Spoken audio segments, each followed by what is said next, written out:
Hello everyone, welcome again in our channel. Hope so कि आप लोग अच्छे होंगे और अपना काम प्रॉपर कर रहे होंगे। तो आज हम करने वाले हैं हमारी फ्रिक्शन की जो लास्ट क्लास होगी आज बेसिकली। ठीक है, न्यूमेरिकल हम यहाँ पे सोल्व कर रहे थे, तो न्यूमेरिकल ही हम आगे कंटिन्यू करते हैं। तो अप्रोक्सीमेट यहाँ पे आपकी फ्रिक्शन के जैसे मैंने दो पार्ट में आप लोगों को करवाया, एक में तो टोटल फ्रिक्शन के ही क्वेश्चन मिलेंगे और जो सेकेंड वाली क्लास है उसमें आप लोगों को यहाँ पे मिलेंगे कंजर्वेशन ऑफ लीनियर मोमेंटम के एंड जो कोफिशिएंट ऑफ रेस्टिट्यूशन से रिलेटेड क्वेश्चंस होते हैं उनके बारे में। ठीक है, तो अब हम अपनी क्लास को जो है स्टार्ट करते हैं। यहाँ पे फटाफट से एक बार जो है सभी लोग कनेक्ट हो जाएं, उसके बाद स्टार्ट करते हैं। चलिए, ठीक है, तो यहाँ पे आप कनेक्ट होते रहना। अपना क्वेश्चन नंबर 13 12 तक क्वेश्चन हम ये वाली क्लासेस में कंप्लीट कर चुके। ठीक है, तो क्वेश्चन 13 देखिए यहाँ पे क्या है। ए पार्टिकल जिसका मास m है moving from east with the speed of v with the another particle of coming from the north to the same speed v and mass m and stuck together, the speed of the new particle of mass 2m is। पहले मेरे को यहाँ पे statement के according ये बताओ कि collision जो हो रहा है वो इलास्टिक कोलिजन हो रहा है या फिर इन इलास्टिक। हाँ जी, कौन सा टाइप का यहाँ पे कोलिजन हो रहा है। देखो आप लोगों को यहाँ पे साफ साफ बता रखा है कि एक दोनों के दूसरे के साथ क्या हो गए, स्टक हो गए, यानी कि मर्ज हो गए। मर्ज होने वाले जो कोलिजन होता है उसमें हमको इसको क्या बोलते हैं, इनइलास्टिक कोलिजन। और इनइलास्टिक कोलिजन के अंदर ओनली ऑन मोमेंटम हमारा क्या रहता है, कंजर्व्ड रहता है। ठीक है जी, चलिए ओके। तो यहाँ पे सबसे पहले हमने बोला है कि एक पार्टिकल है moving from the east, east से एक पार्टिकल आ रहा है moving from east with the velocity v of mass m। ठीक है, with another particle of coming from north, north से एक पार्टिकल आ रहा है हमारे पास। ठीक है, north in the same direction, same velocity v and इसका मास भी कितना है, m है। ठीक है, स्टक कर दे रहे हैं एक दूसरे के साथ, यानी कि यहाँ पे ये मिले, कितना मास हो गया, 2m हो गया। अब हमें बताना है कि इसकी जो स्पीड है न्यू पार्टिकल की वो कितनी होगी। ये जो 2m का मास यहाँ पे बना है इसकी स्पीड क्या होगी वो हमें बतानी है। तो देखो यहाँ पे सिंपली अपने को कंपोनेंट रिजोल्व करने की जरूरत नहीं पड़ेगी। क्यों? क्योंकि रिजल्टेंट अगर हमें वेक्टर का निकालना, तो वेक्टर वाला जब चैप्टर किया था उसमें मैंने आप लोगों को एक फॉर्मूला बताया था रिजल्टेंट का।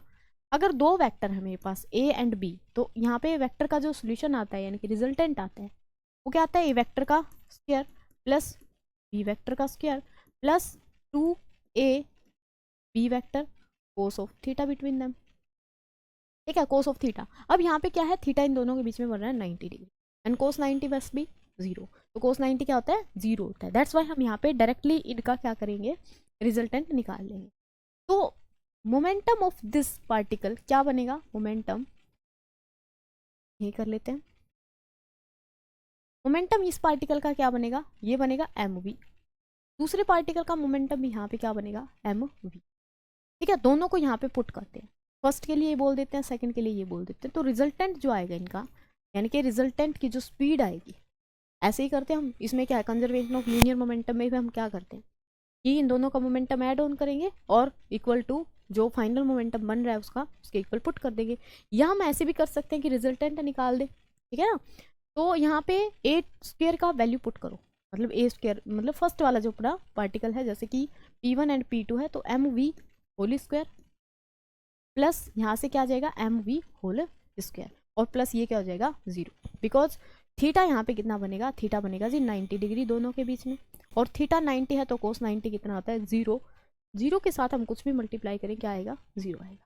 ठीक है ना, तो यहाँ पे क्या बना, ये बना मेरे पास m square v square plus m square, that is we can say that is this is 2m square v square. हम इसको कह सकते हैं 2m वी स्क्वायर और यू एम स्क्वायर। यहाँ के यहाँ पे बनेगा √2m, यानी कि रिजल्टेंट जो आएगा इन दोनों का, रिजल्टेंट जो वेलोसिटी होगी इन दोनों की, अगर ये एक दूसरे के परपेंडिकुलर आ रहे हैं वो कितनी होगी, √2mv। ठीक है, हमें वेलोसिटी यहाँ पे बतानी थी तो √2mv यहाँ से आएगा अपना। ठीक है, अब यहाँ पे हम निकालते हैं कि वेलोसिटी हमें बतानी है, जो न्यू पार्टिकल बना है उसकी फाइनल वेलोसिटी हमें यहाँ पे बतानी है। देखिए तो क्या करेंगे हम, स्टार्टिंग वाला मोमेंटम। ठीक है, स्टार्टिंग में जो मोमेंटम होगा, यानी कि हम यहाँ पे कह सकते हैं जो रिजल्टेंट अपना आएगा दोनों मोमेंटम का सोल्व करके, वो कितना आ रहा है, मोमेंटम 2mv। और जो फाइनली हमारे पास मोमेंटम आएगा वो कितना आएगा, 2m इंटू वेलोसिटी। जो पूरे कंबाइंड मास की, हम बोल देते हैं कि ये हमारा जो 2m मास है ना, ये किस वेलोसिटी के साथ जाएगा, हालांकि ये नीचे जाएगा, ठीक है, इस वाली डायरेक्शन में मूव करेगा, तो ये किस वेलोसिटी के साथ जा रहा है, that is with velocity v। तो यहाँ से अगर हम फाइंड आउट करते हैं तो ये इससे कैंसिल हो जाएगा, इसको यहाँ पे लिखेंगे √2v divided by 2 and that is equal to v। ठीक है, आगे फिर से सॉल्व करना पड़ेगा अपने को। यहाँ पे क्या लिख सकते हैं इसको, √2v, ये √2 पावर मीन्स कितनी है, हाफ। ठीक है, √2 पावर मीन्स कितना है, हाफ पावर है। तो यहाँ पे 1 पावर है तो इसको हम हाफ हाफ कर सकते हैं, बिल्कुल कर सकते हैं। And that is equal to, ये कैपिटल v है, ये कैपिटल v है, स्मॉल v है। एक वेलोसिटी से √2 से √2 यहाँ पे क्या होगा, कैंसिल। तो वेलोसिटी मेरे पास कितनी आई जी, वेलोसिटी आई v/√2। कितनी आई velocity, v/√2, that is option D will be the correct. ठीक है, यहाँ पे डी ऑप्शन आपका क्या रहेगा, करेक्ट ऑप्शन रहेगा। तो ये अप्रोच भी आप लगा सकते हो अगर आपको conservation of linear momentum apply करने में प्रॉब्लम आ रही है। ठीक है, बट इसके ऊपर कंडीशन क्या है कि ये दोनों 90 डिग्री के एंगल पे होनी चाहिए, ताकि हमारी ये वाली टर्म जो है यहाँ पे नेग्लेक्ट हो जाए and then we can solve the question. ठीक है, क्या आएगा यहाँ पे, v/√2। आई बात समझ में? ठीक है, नेक्स्ट क्वेश्चन देखते हैं। क्वेश्चन नंबर 14 क्या कह रहा है, if t1 be the time of falling and t2 be the time of rising, the coefficient of elasticity यहाँ पे नहीं आएगा, दैट इज ये बाय मिस्टेक है, कोई प्रॉब्लम नहीं। यहाँ पे क्या आएगा, कोफिशिएंट ऑफ रेस्टिट्यूशन हमें बताना है। क्या बताना है, कोफिशिएंट ऑफ इलास्टिसिटी हम पढ़ेंगे आगे। ठीक है, क्या बताना है हमें को, रेस्टिट्यूशन।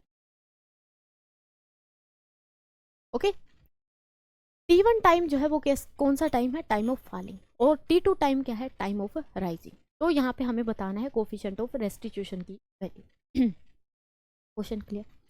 ठीक है, देखिए अगर हम बात कर रहे हैं किसके लिए, ऑन फॉलिंग, कौन सी कंडीशन के लिए बात कर रहे हैं, फॉलिंग के लिए।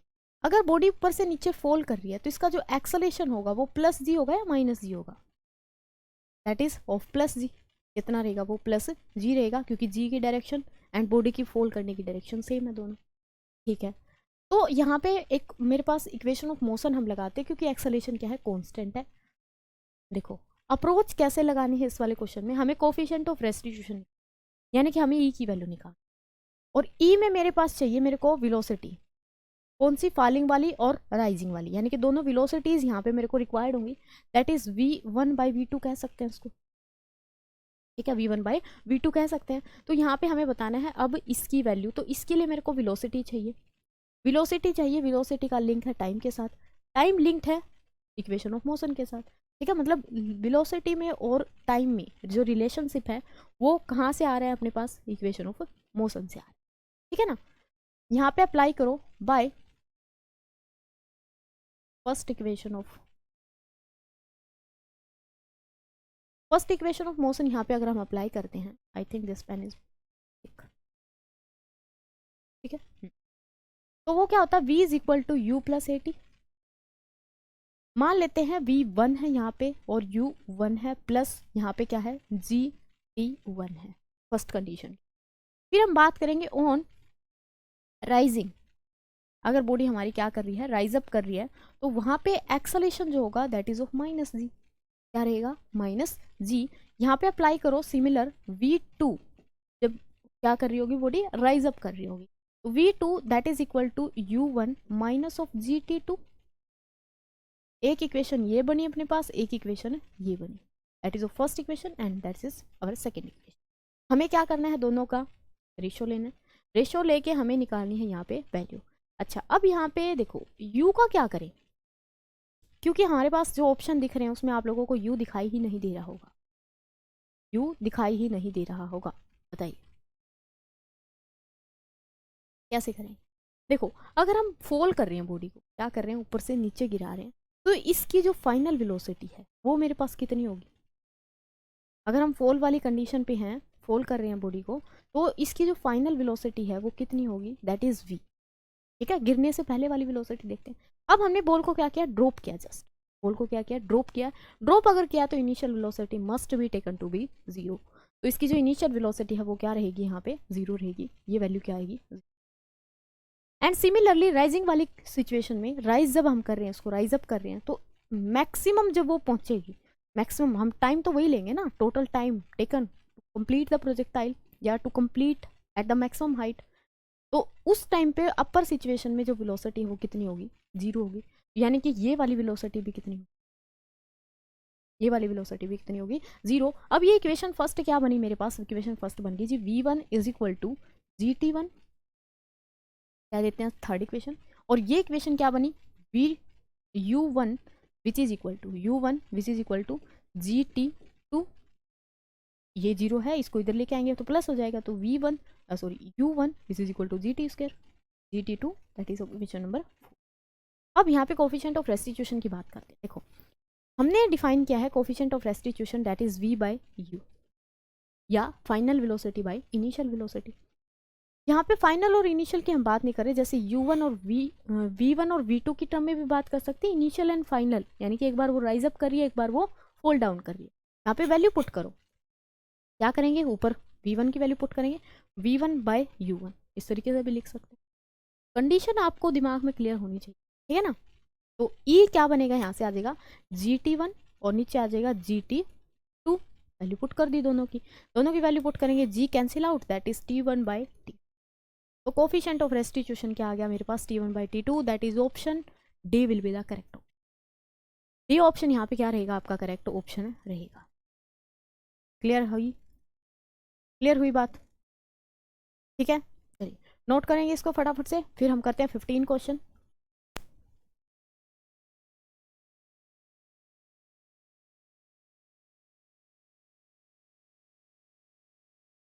हाँ जी, किसी को अगर कोई प्रॉब्लम है then written in the comment box।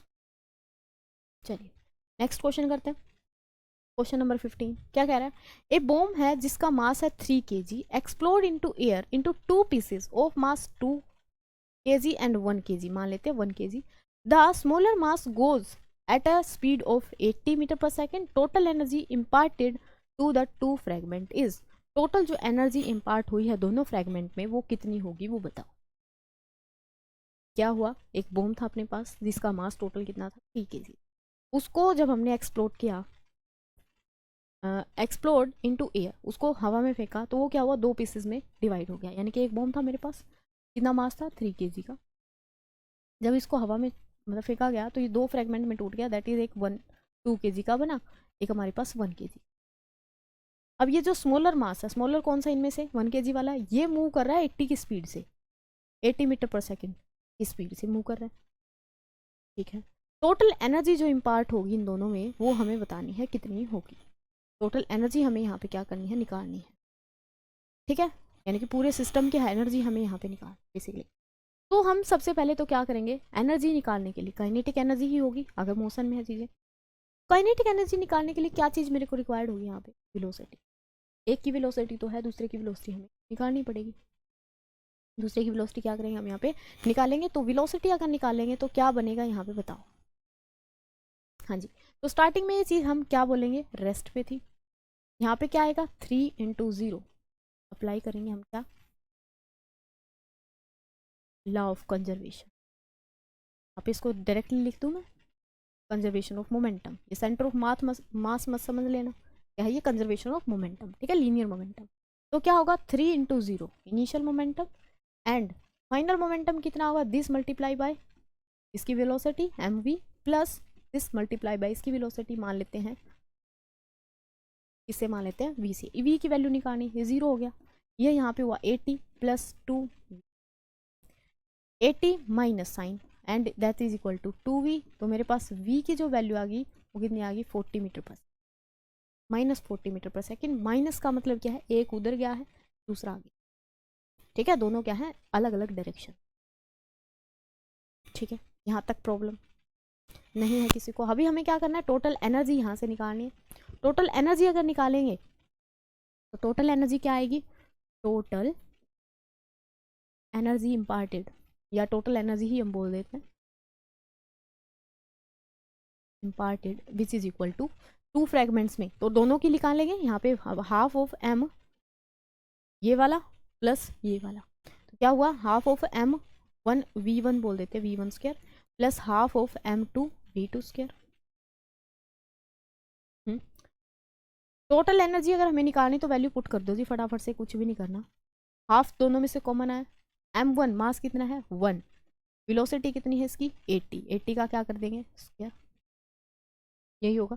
Plus यहाँ से क्या हुआ, हाफ तो बाहर गया, m2 मास कितना है 2 एंड वेलोसिटी कितनी है इसकी 40, कितनी है 40, तो 40 का क्या आ जाएगा स्क्वायर।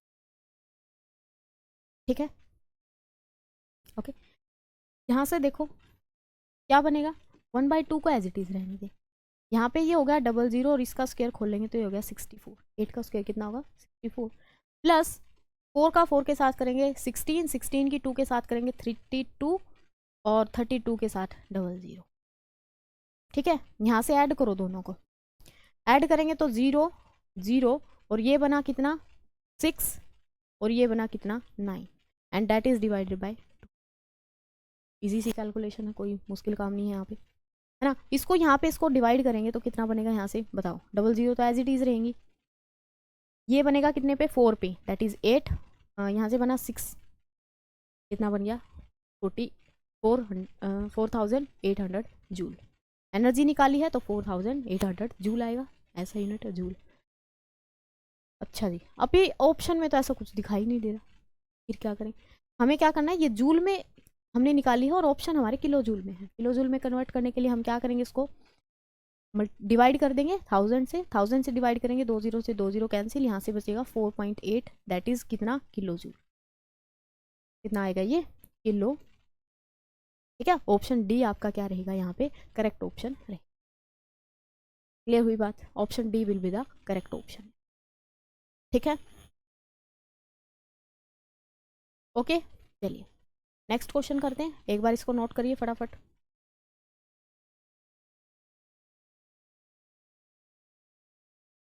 हाँ जी, ठीक है, चलिए नेक्स्ट क्वेश्चन है हमारे पास, क्वेश्चन नंबर 16, 6 नहीं है बेसिकली 16 है। ठीक है, a metal ball of mass 2 kg moving with the speed of this has a head on collision with a stationary ball of mass 3 kg. After the collision both the ball move together, यानी कि collision must be inelastic। collision कैसा होगा यहाँ पे inelastic होगा।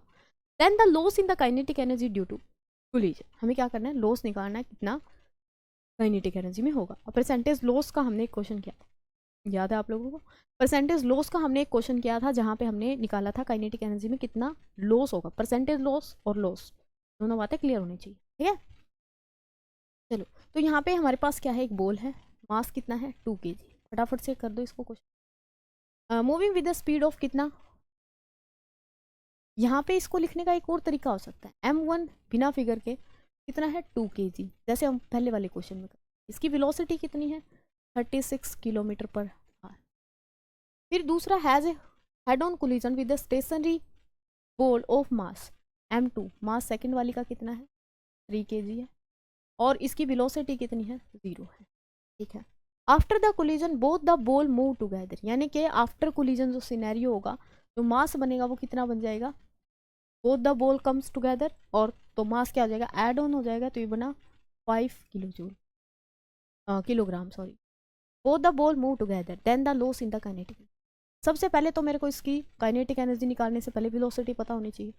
Velocity को निकालने के लिए we will apply law of conservation of linear momentum, तो अप्लाई यहाँ पे करोगे लॉ ऑफ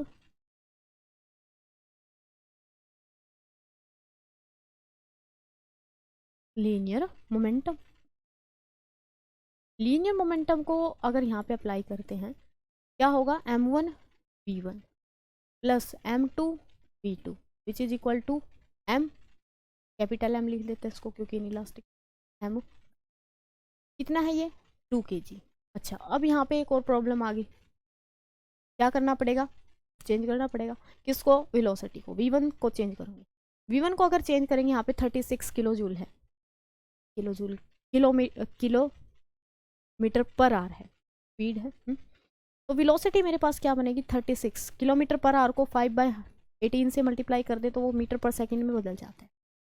ठीक है, पूरा करके दिखाने की जरूरत नहीं क्योंकि बेसिक सा चीज़ है, हम पहले बहुत बार डिस्कस कर चुके। कितना हो गया ये 2 पे, और ये बन गया 10 मीटर पर सेकेंड। तो जो स्पीड है इसकी बेसिकली वो 36 किलोमीटर पर आवर नहीं है, कितनी है 10 मीटर पर सेकेंड, क्योंकि ऐसा ही में ही लेंगे हम सभी को। ये कितना आएगा 10 प्लस मास कितना है 3 है, वेलोसिटी कितनी है 0, मास कितना है 5 है, वेलोसिटी हमें निकाल, ये तो 0 हो गया। यहाँ से बचा 2, यहाँ से कितना बचेगा 20 and with is equal to 5v। तो v यहाँ से कितना आ गया that is 20/5 and 4 meter per. Velocity second वाले की यानी कि जो लास्ट वाला था उसकी कितनी आ गई वेलोसिटी 4 मीटर पर सेकंड। अभी हमें क्या निकालना था, हमें निकालना था एनर्जी में लॉस कितना होगा, एनर्जी में लॉस कितना होगा। तो loss in energy, loss in kinetic energy, that is kinetic energy हमारी इनिशियल कितनी थी माइनस हम कर देंगे काइनेटिक एनर्जी हमारी फाइनल कितनी होगी। लॉस ऐसे ही फाइंड आउट करेंगे, ऐसे ही निकालोगे लॉस को, ठीक है। चलिए, तो ये क्या बनेगी हाफ ऑफ इनिशियल वाली, इनिशियल में हम दोनों को लेंगे, इनिशियल में दोनों को लेंगे, ठीक है। क्या बनेगा m1 v1 square plus half of m2 v2 square, initial में से फाइनल कर दो minus, that is half of m v square.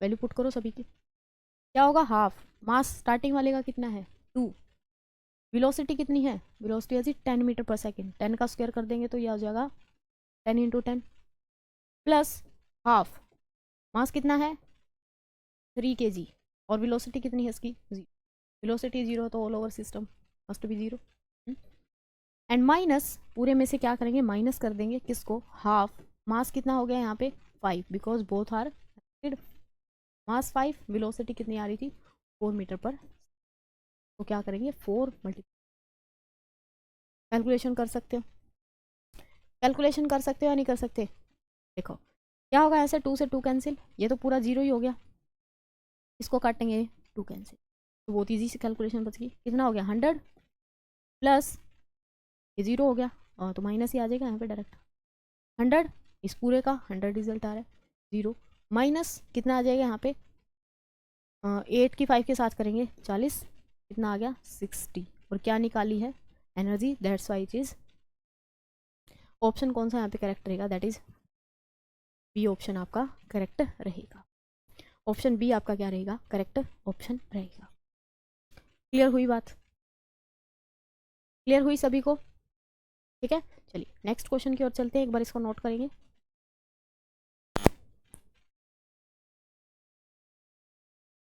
Yes चलिए नेक्स्ट क्वेश्चन है अपने पास 17, क्या कह रहा है, इन इलास्टिक कोलिजन, कौन सा वाला इलास्टिक कोलिजन अगर है तो 100% एनर्जी ट्रांसफर टेक्स प्लेस, 100% यानी कि इलास्टिक कोलिजन 100% एनर्जी ट्रांसफर का मतलब क्या है कि ये मेरे पास दो मासेस थे, इसकी वेलोसिटी थी कुछ ना कुछ, ये मास आ रहा था, ये इसके साथ इलास्टिकली कोलाइड किया, इलास्टिकली क्या हुआ यहाँ पे कोलिजन हुआ, तो मासिस की इनकी वो बताओ क्या होगी, मासिस में रिलेशन क्या होगा। अगर कोलिजन इलास्टिक है तो याद रखना मासिस दोनों के क्या होने चाहिए मस्ट बी इक्वल, अगर इलास्टिक है, ठीक है। यानी कि इलास्टिक में क्या होता है दोनों momentum and energy must be conserve, तो उसका हम यहाँ पे एक्सप्रेशन नहीं करने वाले, बिकॉज ये एक तरीके से आप याद भी कर सकते हो कि कोलिजन अगर इलास्टिक है तो मासिस में डिफरेंस होगा, जरूरी नहीं है बट होता है, ठीक है।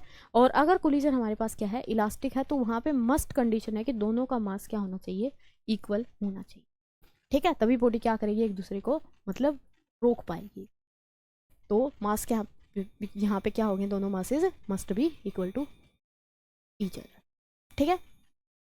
Next question, question number 18, a body of mass m strike another body of at rest of mass m/2, एक बॉडी है m मास की जो कि चल रही है v वेलोसिटी की, ने नहीं बताया हम मान लेते हैं स्ट्राइक, क्योंकि देखो दूसरी वाली रेस्ट पे तो एक को तो चलना ही पड़ेगा है ना, दूसरी मास कितना है हमारे पास ना m/9 और इसकी जो वेलोसिटी है वो कितनी, अनदर बॉडी एट रेस्ट, ठीक है। Assuming that impact to be perfectly inelastic, हमने माना कि यहाँ पे इम्पैक्ट कैसी है इन इलास्टिक है, ठीक है।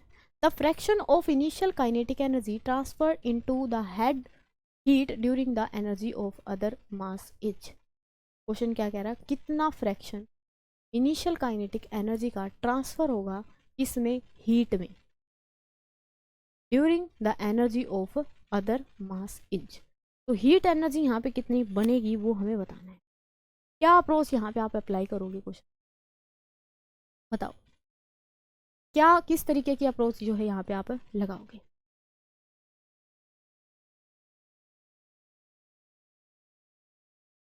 यहाँ पे क्वेश्चन में हीट एनर्जी जो है कितनी ट्रांसफर होगी, transfer into heat during the energy of the other mass is. देखो बेसिकली यहाँ पे पूछना चाहिए था ट्रांसफॉर्मेशन इनटू हीट परसेंटेज, ठीक है, यानी कि एनर्जी लॉस हम बता देते हैं कि एनर्जी हमारे पास काइनेटिक एनर्जी चेंज हुई, काइनेटिक एनर्जी में कितना चेंज आया, दैट परसेंटेज चेंज की बात कर रही हूँ मैं यहाँ पे, वो सारा का सारा किस में जाएगा, हीट एनर्जी में जाएगा। यानी कि हमें कुछ नहीं करना है यहाँ पे, परसेंटेज चेंज ही तो निकालना है काइनेटिक एनर्जी, जो कि हम कर चुके हैं। कैसे करेंगे,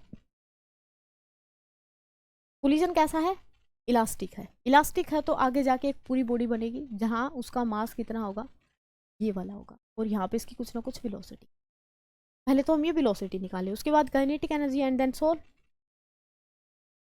ओके, क्या आएगा, law of conservation of momentum if we apply, क्या बनेगा, m v plus m by 9 into 0 and which is equal to, ये कितना हो जाएगा 9 plus this 10 m by 9 into में वी वेलोसिटी, ये भी वी है ये भी वी, तो गड़बड़ है, दोनों ही अगर वी आ जाएंगी तो इसको अगर हम डिफरेंट ले लेते हैं फिर भी ये वी की टर्म में ही बचेगी।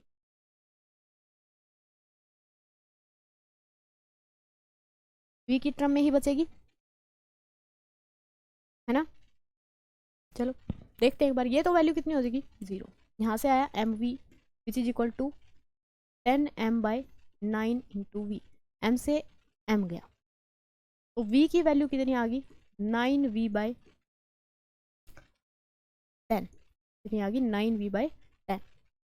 परसेंटेज लॉस निकालते हैं इसमें, काइनेटिक एनर्जी में भी, जो जितनी भी यहाँ पे परसेंटेज लॉस आएगी काइनेटिक एनर्जी में, देन टोटली कन्वर्टेड इनटू या transform into heat during the collision.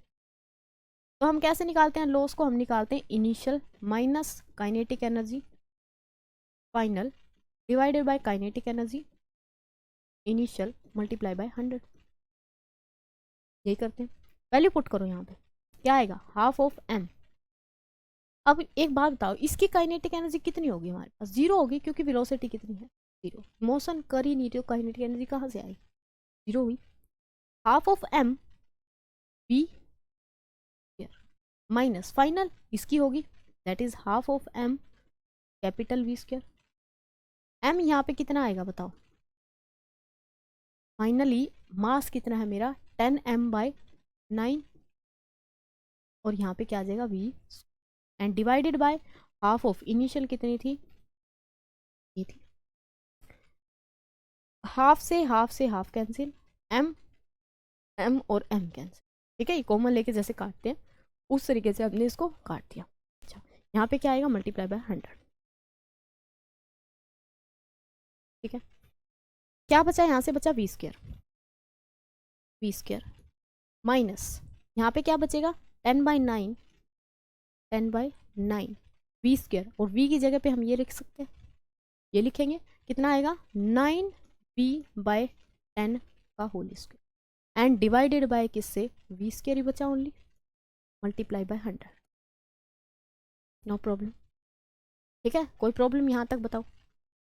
Okay क्या बनेगा, यहाँ पे 1 बचा, इसमें से वी स्क्वायर कॉमन ले लो, पूरे में से ऊपर वाले में से कॉमन लेंगे तो यहाँ पे बचेगा 1 माइनस 10 बाई 9 बाई 10 स्क्वायर करेंगे तो एक बार और 9 बाई 10, और यहाँ पे बचेगा वी स्क्वायर जो कि हम बाहर ले चुके हैं, एंड नीचे क्या है वी स्क्वायर और मल्टीप्लाई बाय 100। वी स्क्वायर से वी स्क्वायर गया, कैलकुलेशन करनी है 9 से 9 10 से 10, यहाँ पे 1 माइनस 9 बाई 10 यहाँ पे कर देते हैं इसको, ठीक है, कंटिन्यूटी अपना बनाए रखना, वरना तो समझ में नहीं आएगा कि हमने अगला स्टेप किया कहाँ पे है। ठीक है, तो एक बार यहाँ पे समझ लो, उसके बाद अपना नोट करना। क्या आएगा यहाँ पे, बचा 1 माइनस 9/10 और इंटू में कितना है 100। 10 माइनस 9 दैट इज 1/10 इंटू में 100। तो 1 0 से 1 0 कैंसिल, कितना बचा 10 जूल। कितना आ गया अपने पास 10 जूल। परसेंटेज चेंज हम यहाँ पे निकाल रहे थे। ठीक है, 10 ही बचेगा भाई।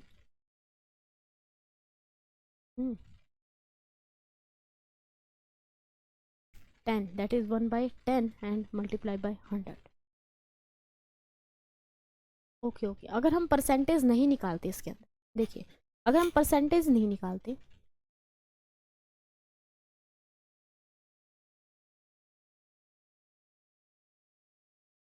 तो हमारे पास क्या आंसर आएगा। परसेंटेज चेंज की अगर हम बात नहीं करते तो ये बनेगा 1/10 and then this is equal to 0.1 joule. ठीक है, ये हीट एनर्जी ट्रांसफर जो है हमने निकाला है, दैट इज ऑप्शन ए, इसका क्या रहेगा करेक्ट ऑप्शन रहेगा। ठीक है, ऑप्शन ए यहाँ पे क्या रहेगा करेक्ट ऑप्शन रहेगा। क्लियर है, यहाँ पे क्वेश्चन में मतलब क्वेश्चन जो है लैंग्वेज में फंसा सकता, तो लैंग्वेज जो है अच्छे से आप लोगों ने पहले रीड आउट करना है, उसके बाद थिंक करना है कि किस तरीके से हम यहाँ पे क्या अप्रोच अप्लाई कर सकते हैं ताकि ये सोल्व हो जाए। क्लियर, चलिए नेक्स्ट क्वेश्चन। ए बॉम्ब है, मास कितना है उसका 16 kg एट रेस्ट। स्टार्टिंग में अपने पास क्या है बॉम्ब है, मास है उसका 16 kg। ठीक है, रेस्ट पे है तो इसका मतलब velocity 0। Explode into 2 pieces of मास कितना 4 kg and 12 kg। 12 kg and 4 kg में क्या हो गया, ये सेपरेट आउट हो गया। ठीक है, the velocity of 12 kg mass is, 12 kg मास की वेलोसिटी कितनी है 4 मीटर पर सेकेंड है। The kinetic energy of other mass is, kinetic energy निकालनी है दूसरे वाले मास की, इसकी निकालनी है। तो इसकी मास की एनर्जी निकालने से पहले मेरे पास क्या होना चाहिए, मुझे इसकी वेलोसिटी तो बताओ। वेलोसिटी पता होगी तभी तो निकाल पाएंगे, अदरवाइज तो निकाल ही नहीं सकते। करो अप्लाई, यहाँ पे क्या आएगा m1 v1 which is equal to m2 को बोलेंगे mu which is equal to m1 v1 m2, ये v2 वेलोसिटी सेकंड वाले की, v1 वेलोसिटी फर्स्ट वाले। वेलोसिटी कितनी है 0, इनिशियल वेलोसिटी 0, तो 0 आया यहाँ से। मास कितना है 4, वेलोसिटी निकालनी है प्लस मास कितना है 12, वेलोसिटी निकालनी है तो कितनी है 4। क्या आएगा 0 is equal to 4v1 plus कितना हो जाएगा ये 36, नहीं 48, कितना होगा 48। 48 को इधर लेके आओ, माइनस साइन 4। अब ये माइनस किस लिए आ रहा है, यहाँ पे माइनस आ रहा है कि ये मेरे पास एक बॉम्ब था, लीनियर अगर हो रहा है तो एक मास उधर गया है 4 kg वाला मान लेते हैं, और एक मास जो है इधर गया है 12 kg। ठीक है, ये यहाँ पे क्या था 16 kg। तो इस तरीके की सेपरेशन हुई, तो वेलोसिटी एक की उस तरफ है और एक की दूसरी तरफ है, दैट्स वाई ये माइनस साइन यहाँ पे आ रहा है। तो इसको काटेंगे, कितना बनेगा v1 आ गया जी मेरे पास minus 48/4 that is 112। Velocity v1 is equal to 12। Velocity आ गई तो काइनेटिक एनर्जी तो निकालने की में कोई प्रॉब्लम ही नहीं है। काइनेटिक एनर्जी सेकंड वाले की क्या बनेगी, हाफ ऑफ m2, 1 वाले की निकालनी है, सॉरी 1 वाले की निकालनी ऑफ अदर मास, अदरवाइज जो मतलब जिसकी वेलोसिटी हमें नहीं पता थी तो ये हमने 1 माना था, 1 वाले की निकालनी।